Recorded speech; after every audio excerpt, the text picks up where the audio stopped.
Hello students, maths zone के YouTube channel में आप सभी का फिर से स्वागत है। जैसा कि आप सभी को पता है 10th क्लास के हाफ ईयरली एग्जाम्स 17 से स्टार्ट हो गए हैं, इसीलिए मैंने आज का ये वीडियो प्रिपेयर किया है। आप सभी को पता है कि 17 को ही 10th क्लास के मैथ्स का एग्जाम है, तो मैंने आज के इस वीडियो में सारे एमसीक्यू टाइप क्वेश्चंस लिए हैं उन सभी चैप्टर्स के जो हाफ ईयरली एग्जाम्स में आने वाले हैं। सो इसीलिए 10th क्लास के स्टूडेंट के लिए ये वीडियो बहुत ही इंपॉर्टेंट है। इस वीडियो को एंड तक देखिएगा ताकि आपको आइडिया हो जाए कि सभी चैप्टर्स में से किस तरह के एमसीक्यू टाइप क्वेश्चंस बन सकते हैं। तो लगभग 15 क्वेश्चंस मैंने लिए हैं आपको आइडिया देने के लिए कि किस तरह के एमसीक्यू टाइप क्वेश्चंस बनेंगे। तो विदाउट टाइम वेस्ट किए हम लोग स्टार्ट करते हैं आज का वीडियो। हमारा फर्स्ट क्वेश्चन है, if p is a prime number then LCM of p square and p cube is. Question को समझते हैं। क्वेश्चन कह रहा है आपको कि p अगर एक प्राइम नंबर है तो आपको p square and p cube का एलसीएम बताना है। इन चार में से एक आंसर है, ठीक है। इसको एक एग्जांपल से समझते हैं। कोई भी प्राइम नंबर का एग्जांपल ले लीजिए। जैसे मैं कहती हूँ कि 2 एक प्राइम नंबर है, 2 स्क्वायर एंड 2 क्यूब। तो मैंने p की जगह 2 को लिया है, तो p स्क्वायर की जगह 2 स्क्वायर एंड p क्यूब की जगह 2 क्यूब हो गया। तो 2 मैंने एज इट इज लिखा, 2 square is 4 and 2 cube is 8। अगर मैं इन तीनों का एलसीएम निकालूंगी तो we know that it's LCM is 8। तो जैसे 2 स्क्वायर 2 क्यूब का एलसीएम 8 यानी 2 क्यूब आ रहा है, इसी तरह p square and p cube का एलसीएम क्या आएगा, p क्यूब आएगा। So p cube is the answer. And देखते हैं कहाँ है, ऑप्शन बी में p क्यूब लिखा है, so option B is the correct answer. चलिए हम क्वेश्चन नंबर 2 पर बढ़ते हैं। क्वेश्चन नंबर 2 क्या कह रहा है, which of the following is the prime factorization of 60। आपको बताना है कि इन चार में से कौन सा प्राइम फैक्टराइजेशन है 60 का। ये सभी फैक्टर है 60 के, no doubt. 12 5 60, 6 into 10 also 60, 20 into 3 also 60। और यहां पर भी देखें तो 2 स्क्वायर इज 4, 4 3 12, 12 5 60। ये सभी 60 ही फैक्टर है, लेकिन कैसे फैक्टर चाहिए हमें, प्राइम फैक्टर्स चाहिए। तो प्राइम फैक्टर्स का मतलब होता है जिसमें सिर्फ प्राइम नंबर्स आते हो। तो ऑप्शन ए में देखते हैं तो 12 प्राइम नंबर नहीं है। 6 ऑप्शन बी में देखें तो 6 और 10 दोनों ही प्राइम नहीं है। ऑप्शन सी में 20 प्राइम नंबर नहीं है, लेकिन ऑप्शन डी में 2 3 और 5 ये तीनों ही प्राइम नंबर्स है। So 2 square into 3 into 5 is the prime factorization of 60। यही 60 का प्राइम फैक्टराइजेशन है। So option D is the correct answer of question number 2। चलिए क्वेश्चन नंबर 3 जाते हैं। क्वेश्चन 3 क्या कह रहा है, if one root of polynomial 3x square minus 10x plus k is reciprocal of other then find the value of k। ये कह रहा है कि आपके पास एक पॉलिनोमियल है which is 3x square minus 10x plus k। कौन सा पॉलिनोमियल आपके पास में, 3x square minus 10x plus k।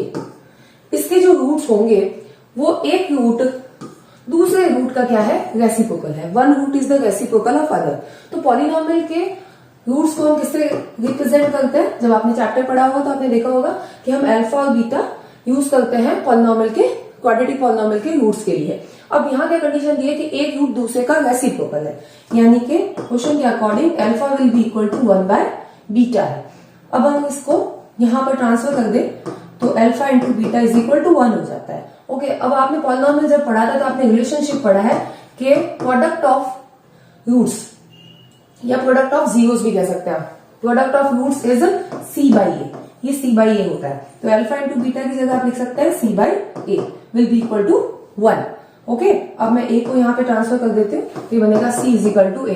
तो यहाँ पर सी इज इक्वल टू ए आपको एक रिलेशनशिप मिल रहा है। अब आपको क्या करना है, ये जो आपका क्वाड्रेटिक पॉलिनोमियल है इसमें से आपको सी और ए की वैल्यू रखनी है। सी कौन है यहाँ पर, k is equal to a is here 3। तो आपके पास में के की वैल्यू क्या आ गई है, के इक्वल टू 3 आ गई है। ठीक है, हमने alpha into beta equal to 1 relationship लिया और अल्फा इंटू बीटा की जगह हमने क्या पुट किया, सी बाई ए पुट करके हमने सी इक्वल टू ए प्राप्त करके और हमने कहा के इज इक्वल टू 3। के की वैल्यू हमारे पास 3 आ गई है, हमें के की वैल्यू निकालनी थी। देखते हैं कौन सा ऑप्शन में है, ऑप्शन डी में 3 लिखा हुआ है। Option D is the correct answer of question number 3। चलिए हम क्वेश्चन नंबर 4 पर आते हैं। क्वेश्चन नंबर 4 क्या कहता है, if alpha and beta are the zeros of polynomial 4x square minus 3x plus 7 then 1 by alpha plus 1 by beta is।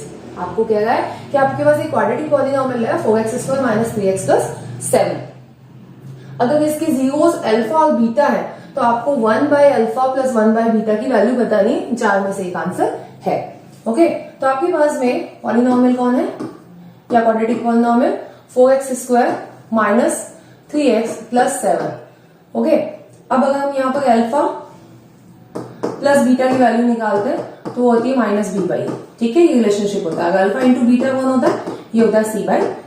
अब हमें किसकी वैल्यू निकालनी है, हमें वैल्यू निकालनी है 1/अल्फा प्लस 1/बीटा की। अगर हम यहाँ पर इसका एलसीएम ले लेते हैं तो अल्फा एंड बीटा का एलसीएम आपके पास में आएगा अल्फा इंटू बीटा। तो यहाँ पर बीटा प्लस अल्फा, यानी आप इसको अल्फा प्लस बीटा भी कह सकते हैं। ओके, अब अल्फा प्लस बीटा मैंने क्या निकाला, ये देखिए -b/a।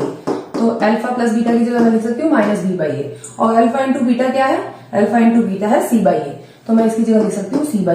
ये a से a कैंसिल हो गया, आपके पास आ गया फाइनली -b/c।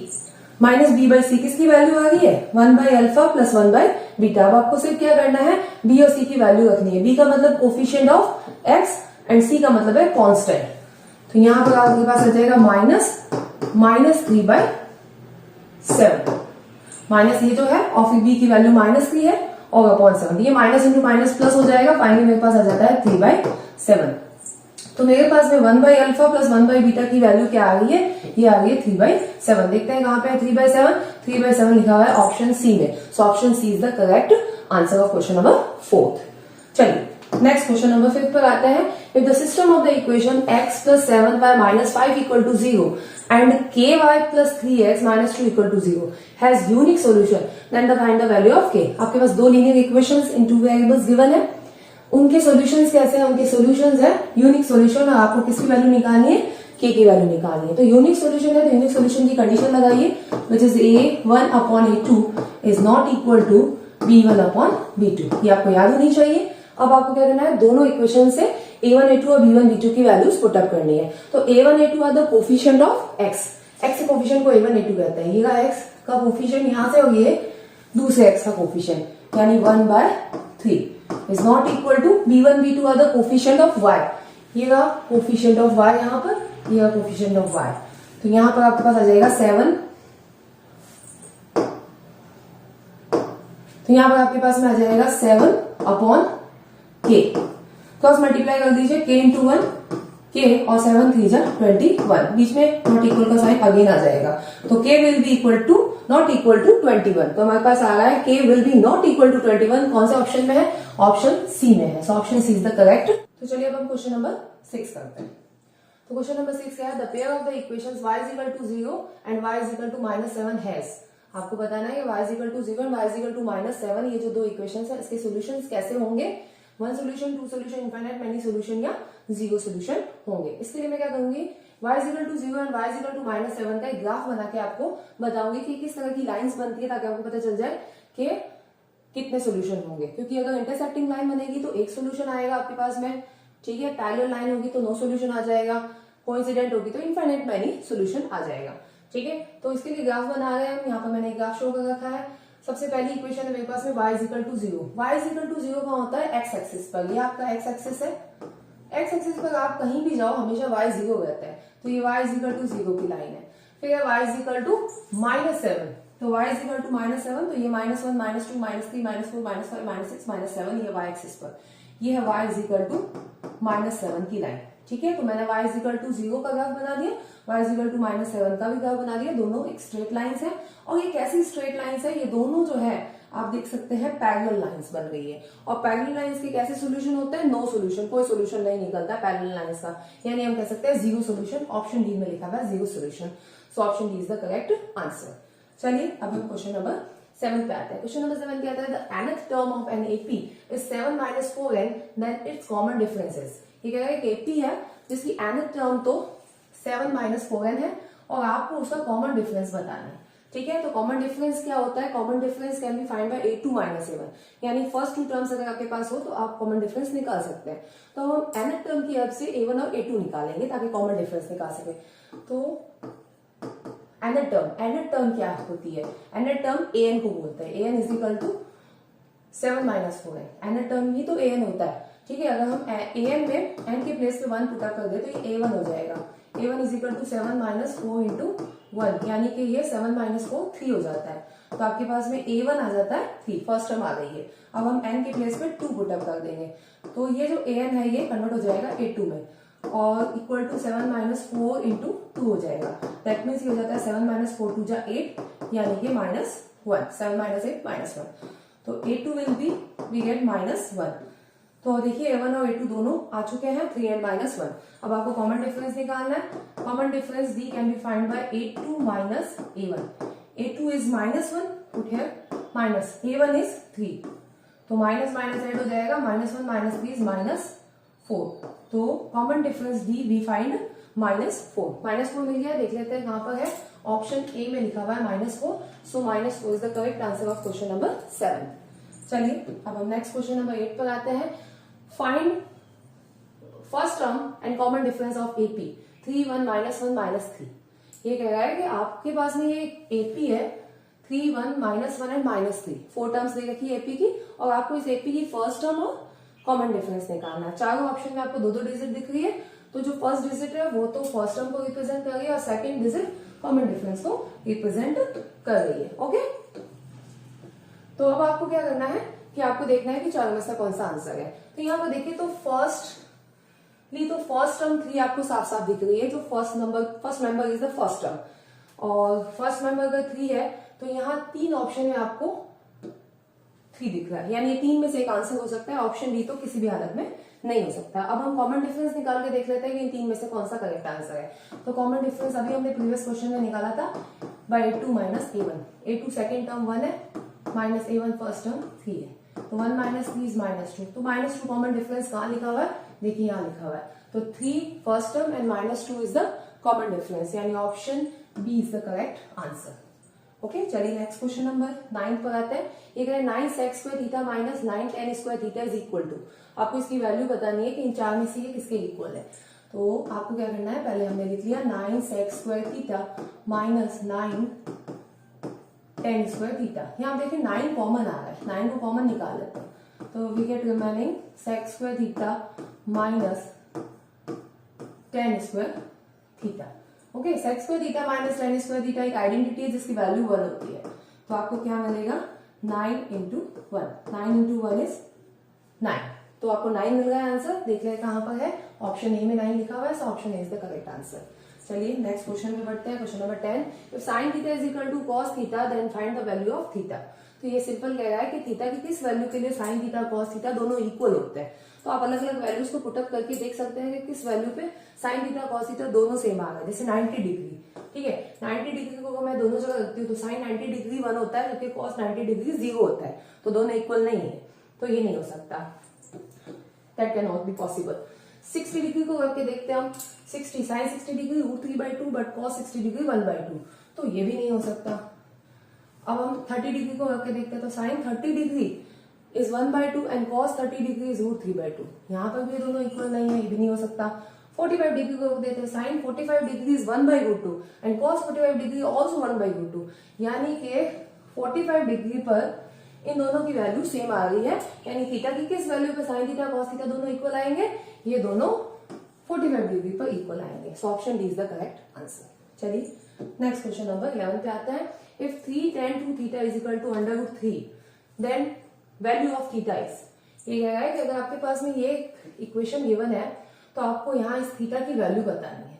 ठीक है, तो उसको करने के लिए क्या करेंगे, हम पहले लिख लेते हैं 3 tan 2 theta will be equal to √3. अब हम इस 3 को ट्रांसफर कर देते हैं. तो लेफ्ट हैंड में हो जाएगा tan 2 theta is equal to √3 और ये मल्टीप्लाई से डिवाइड में आ जाएगा. ठीक है, अब हमने √3 एज इट इज लिखा और ये जो नीचे वाला 3 इसको मैंने लिख दिया √3 मल्टीप्लाई बाय √3. एक √3 से √3 कैंसिल, आपके पास आ गया 1/√3. तो फाइनली आपके पास आ गया tan 2 theta is equal to 1/√3. 1/√3 tan में किसकी वैल्यू है, tan 30 की. तो इसकी जगह हम लिख सकते हैं we can write here tan 30 degree. अगर दोनों तरफ से एंगल्स को कंपेयर करते हैं तो आपके पास में आता है 2 theta will be equal to 30 degree. अब हम इस 2 को ट्रांसफर कर देते हैं तो आपके पास आ जाएगा theta will be equal to 30 degree divided by 2. ये 2 मल्टीप्लाई से डिवाइड में जाएगा. 30/2 कितना होता है 15. तो theta is equal to 15 degree. यानी कि थीटा की वैल्यू यहाँ पर कितनी होनी चाहिए, 15 डिग्री होनी चाहिए. कहाँ लिखा है, देखिए ऑप्शन डी में लिखा है 15 degree. So option D is the correct answer. चलिए अब हम नेक्स्ट क्वेश्चन पे बढ़ते हैं. If uy is equal to xi minus 5/14 and summation fi uy is equal to 35 and summation fi is equal to 70, then find the value of x. तो x की value आपको find out करनी है. ठीक है, तो आपके पास देखो क्या लिखा हुआ है, यूआई, यूआई दे रखा है। यूआई क्या होता है, यूआई एक्चुअली होता है एक्सआई माइनस ए अपॉन एच। ओके, और इसकी जगह हमारे पास में पड़ा है एक्सआई माइनस 5 अपॉन 14। तो अगर इन दोनों को कंपेयर करें तो साफ पता चल रहा है A will be equal to 5 and H will be equal to 14। ठीक है, अब आपको यहाँ x की वैल्यू निकालनी है। x का मतलब है मीन, यहाँ पर x मीन को रिप्रेजेंट कर रहा है, और FIU मीन के किस फॉर्मूले में आता है, स्टेप डेविएशन में आता है, इसलिए स्टेप डेविएशन का फॉर्मूला लगाते हैं। x bar is equal to a plus summation FIUI divided by summation FI multiply by h। ठीक है, आपको x बार फाइंड आउट करना है। a कितना है, यहाँ देखिए a हमने 5 फाइंड आउट कर लिया, 5 समेशन FIUI गिवन है आपके पास में 35 अपॉन समेशन FI गिवन है आपके पास में 70 इंटू h की वैल्यू मैंने निकाली है 14। इसको सॉल्व कर लेते हैं तो आपके पास में x बार आ जाएगा। ठीक है, तो यहाँ से 7 की टेबल से मैं इसको कट कर देती हूँ, तो ये 2 टाइम्स कट हो जाता है, इसको मैं कट कर देती हूँ 5 टाइम्स, इसको ऐसे कट कर दूँ तो 5 1 जा 5 5 7 जा 35। तो मेरे पास फाइनली हो जाता है क्या, x bar will be equal to 5 plus 7, 5 plus 7 which is equal to 12, यानी मेरे पास x की वैल्यू 12 आ गई है। यहाँ पर x बार का मतलब x ही है। ठीक है, तो 12 किस ऑप्शन में लिखा हुआ है, ऑप्शन सी में, so option C is the correct answer. चलिए नेक्स्ट क्वेश्चन पे पढ़ते हैं। क्वेश्चन नंबर 13 क्या कहता है, if mean is equal to 24 and median is 26 then find mode. अगर आपके पास मीन गिवन है, मीडियन गिवन है, आप मोड फाइंड आउट कीजिए। तो इस क्वेश्चन जब भी आपके पास आता है तो आपको क्या करना है, मीन मोड मीडियन में जो रिलेशनशिप है वो आपको याद रखना है, उसी को अप्लाई करना है। तो मीन मोड मीडियन में रिलेशनशिप क्या होता है, 3 median will be equal to mode plus 2 mean. Okay, ये रिलेशनशिप याद रखिएगा, इसी रिलेशनशिप से इस तरह के क्वेश्चन सॉल्व होंगे।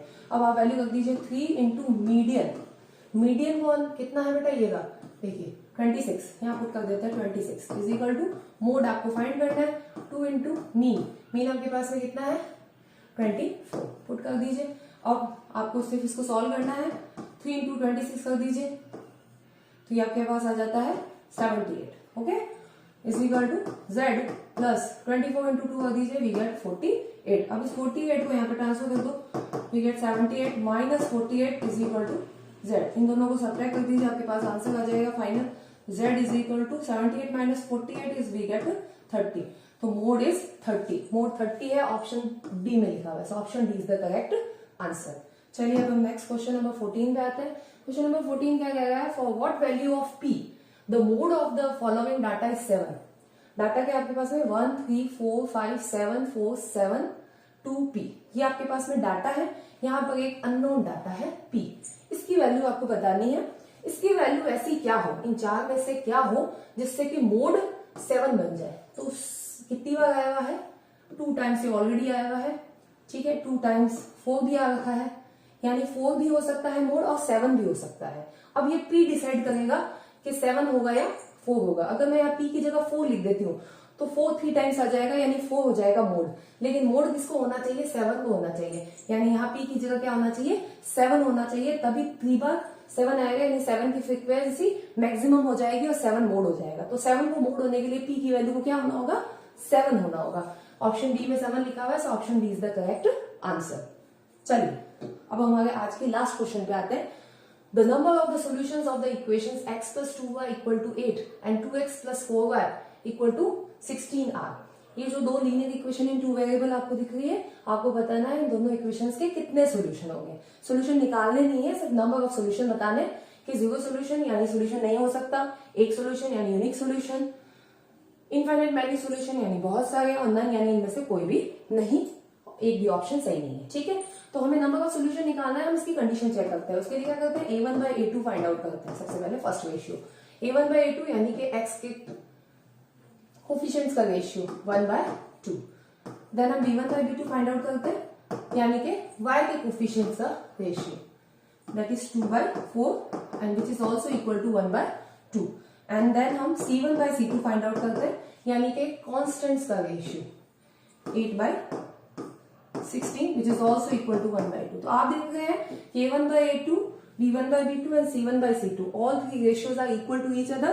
और ये जब तीनों रेशियो इक्वल होते हैं तो फिर लाइंस कैसी होती है, कोइंसिडेंट लाइन होती है, और कोइंसिडेंट लाइन के कितने नंबर ऑफ सोल्यूशन होते हैं, इनफाइनाइट मेनी सोल्यूशंस।